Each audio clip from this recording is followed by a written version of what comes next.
Hey you, welcome back to the channel, and I hope you all are having a nice day. Uh, Going into the 4th of July weekend here. I hope you guys are having fun, being safe, being aware of what's going on here with the coronavirus and some of the craziness that's happening around the country today. But all in all, I hope you guys are having a good time. Um, so we want to talk Electroneum. I wanted to do this video because of Electroneum. As many of us already know, the CEO of Cointelligence, Yavin, has joined Electroneum's board of advisors.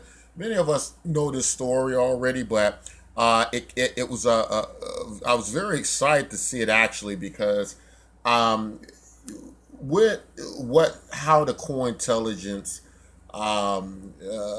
organization works is it's been doing a lot of due diligence work, right? On many of these cryptocurrency projects that may be questionable, that might be about is this something that we really need to be taking a serious look at, and so on and so forth.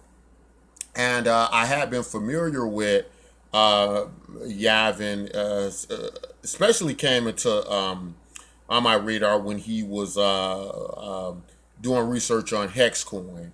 And whereas I found Hexcoin quite the interesting product, not without its faults. I have talked about the many of the issues, and I found personally with Hexcoin since it launched, many things I didn't think would happen in Hexcoin that came up, and I wasn't very happy about it. But Hexcoin still performed pretty well anyway.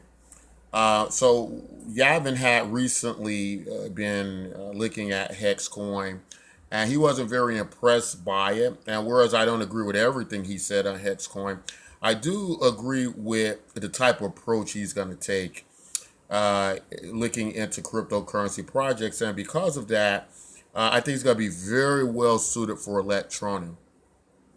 The reason this is a good thing as well is because for a long time, in the cryptocurrency space, it was that nobody took Electroneum serious, right?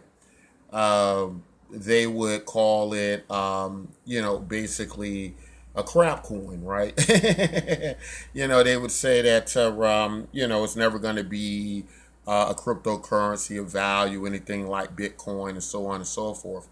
But I think as the story has unfolded more, what we're actually beginning to see is that Electroneum is starting to make a lot more sense, than many cryptocurrencies, as far as the product itself, the use of it. This is going to be something people are going to use. And I think the Bitcoin, of course, like, how Richard Ellis had been speaking about some of the reasons why people use Bitcoin. Um, and the like, it being the granddaddy of the coins and so on and so forth. There being a great deal of liquidity and value in Bitcoin over the last decade built up. Um, that when it comes to actual use in a way that people can understand, because what we have to keep in mind is that we create these systems of cryptocurrency money, and the reality of the situation is money is not a real thing. It's more like an abstract idea, right? You're actually just trading off energy and food for the most part. And because of that, it is very important that what if you design something around a money system that it actually has use, that people are actually using this for something. And I think Yavin has a great way of zeroing in on projects and products that actually do things, conducting audits. And he was impressed with Electrona because he could see it was like a real business behind it. It's a real plan behind it. It makes sense. It's going to make sense globally to a lot of people. A lot of people are attracted to it. A lot of real users in the millions that have been, identified and confirmed by Yavin's audit. So in all those respects, this is kind of, I think, kind of vindicating a lot of us Electronian people who've been in there a long time And what's been you know, the short end of the stick for many of us is that the cryptocurrency community just couldn't get it right. They just couldn't catch on to what we were doing here with Electroneum, right? Because, and I think it's because of it goes back a great deal to what you get with um, you know, the price movement and speculation, right? And some cryptocurrencies, through in many cases, it could have wash trading manipulation, were able to smear a lot of people in and get them to the point where that's what they wanted to do, right? And we talk about a lot about how Ripple, that's come up quite a bit on how they're selling off a lot of their cryptocurrency. Ripple, of course, the company holding a lot of XRP cryptocurrency and selling it off, as for profits over time. But the reality of the situation, many people are finding the Ripple product not actually being used. It's not actually many of these banks that are using X current aren't actually using what would be X rapid. I'm not going to get deep into the explanations of that, but it basically comes out to these aren't going to look like necessarily viable products into the future. And I think what someone like Yavin is doing is he's really zeroing in on what the future of cryptocurrency is going to look like, which ones are going to actually make sense to people. And he's a use guy like me, right? We're into this, has to make sense to people. If it's not being used by people significantly, I just don't think speculation is going to be solid enough into the future, right? Now, there is going to be something in the store value scope. And this is why I guess I could say I kind of disagreed with Yavin when he was kind of grilling Hex. And he was kind of making this argument that, yeah, well, every cryptocurrency can move money and store value. But he didn't say the same thing about Bitcoin, right? And the problem was Bitcoin kind of falls under that same rank and file as what Hexcoin was under, right? With the exception, I guess, though, if you look at, the reality situation, we don't know who controls Bitcoin, but if you looked at something like Hexcoin, where the belief is that a large amount of that cryptocurrency, maybe something like half of it, just guessing here, 40%, 30% might be going back to the founder, who they believe to be Richard Hart in control of these wallets, right?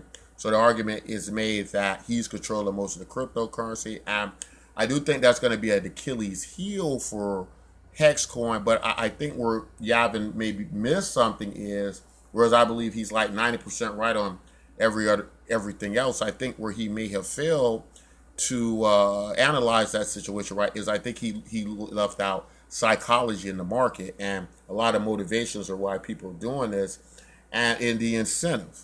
And for example, what I mean by that is, many of us go, this is a great cryptocurrency, everybody should be putting their money into this.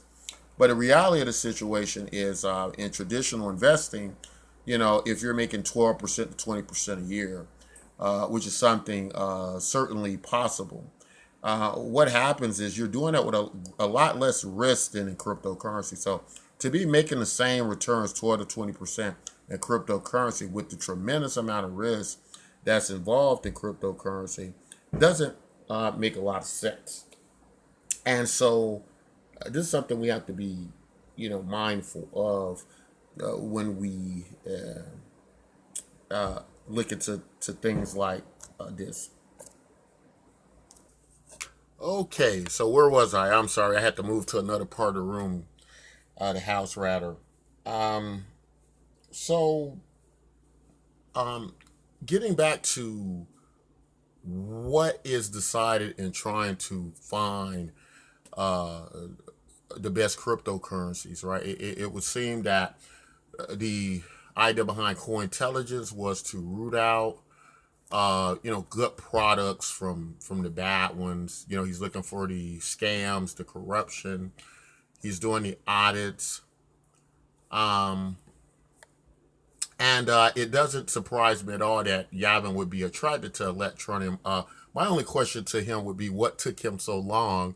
But I think we were very quite optimistic early on of many cryptocurrency projects, and I think it became very more so difficult to find the cryptocurrency projects that were really good ones, and ones that were probably really going to succeed. And just the way Electroneum has been set up, branded, marketed, it's working around the globe, and it's working quite well, like a really good business.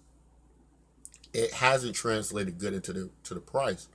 Now, in the interviews with Yavin, what I did like to hear was that he wanted to get more involved in the marketing. I think what it is Yavin probably sees a different route that can be taken that can maybe help to get Electroneum out there in more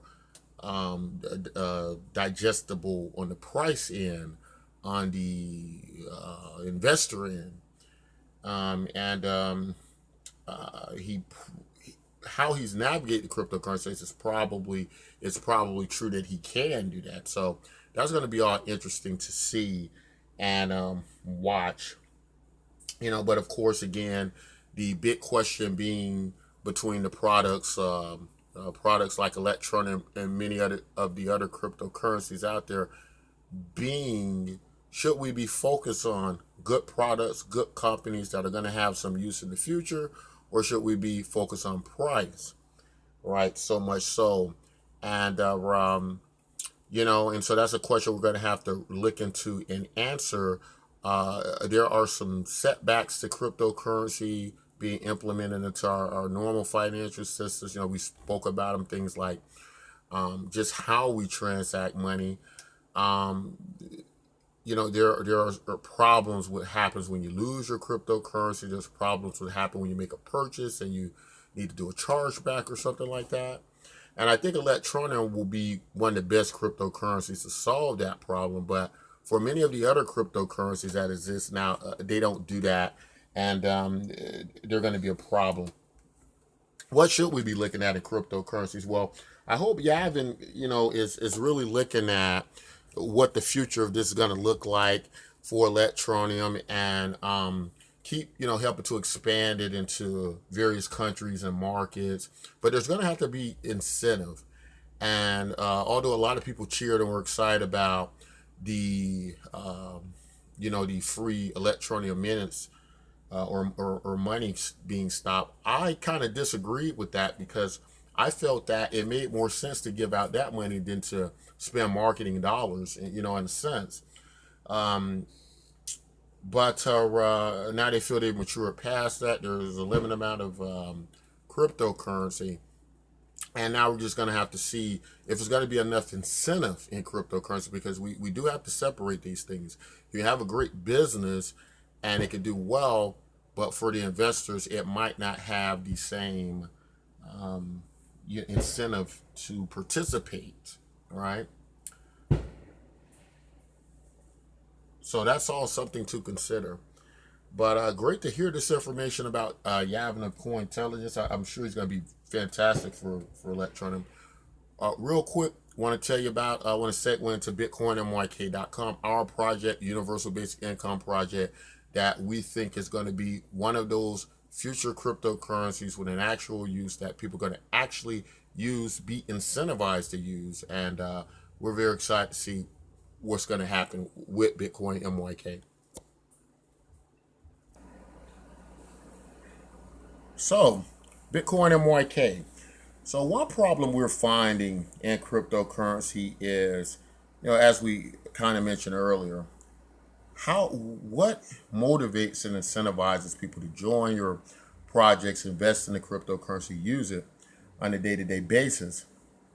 And there are going to be, many reasons for that. But in a more mass adoption universal approach, the Bitcoin MYK project has targeted universal basic income.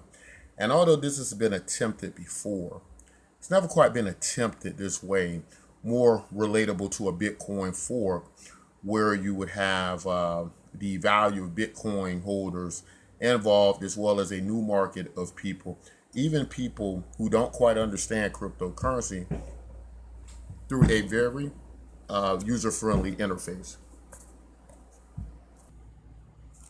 So what you get an example like that is you get basically what would be not only a very easy way to onboard onto into cryptocurrency, but also you would receive incentive to participate because, like we explained prior, it's very difficult in order to get people to onboard and be interested in cryptocurrency if the returns, due to the tremendous amount of inflation, especially in the earlier parts of many cryptocurrency projects, it's going to be hard to motivate people to participate when their returns annually aren't even what they're getting in traditional markets. In some cases, even worse than that because they're losing a lot of money and not making any. So it's almost like the risk don't outweigh the rewards, right? Or the rewards don't outweigh the risk, rather, right? And so that's a problem. That's going to just cause people not to join. You're not going to be able to get millions upon millions of people. You certainly aren't going to mass adopt. And we have to find ways to do that. The situation with our globe today, COVID-19, many global civil unrest across the globe, ideas like cryptocurrency integrated with universal basic income, I think is where the future is going to head. Now, what's a little bit interesting, as I was explaining earlier about our product, a little bit more unique is that we do very simple things. We use video hosting interfaces. And the things people do, like you're doing right now, and they earn their cryptocurrency through that. They earn their universal basic income through that. And we build this large network similar to what you might get with Facebook, which is worth $500 billion, Twitter, and many of these Instagram, many of these platforms that have become multi-billion-dollar companies. Um, and so getting people to understand cryptocurrency in a very easy way, in this way, we believe is what's going to get us there. Um, so in that sense,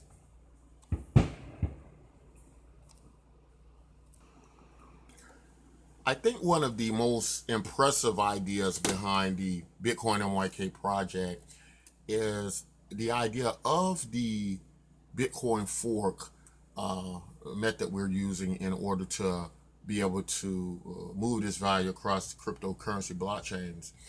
But it's deflationary quality, which means the transactions themselves are burning against the cryptocurrency. And that's kind of creating a value proposition in which people are coming in, building up the network, but they're less and less cryptocurrencies. Now, we've heard people say things like over time, or that they don't like such ideas of burning cryptocurrency because they feel like it feels kind of fraudulent or scammy. But I would remind people that this is quite legal and done. Concepts like this in traditional investing through whether it be stock splits or reverse stock splits. And this does quite a similar thing, kind of creates a more attractive pricing situation. I think in cryptocurrency, because we're in the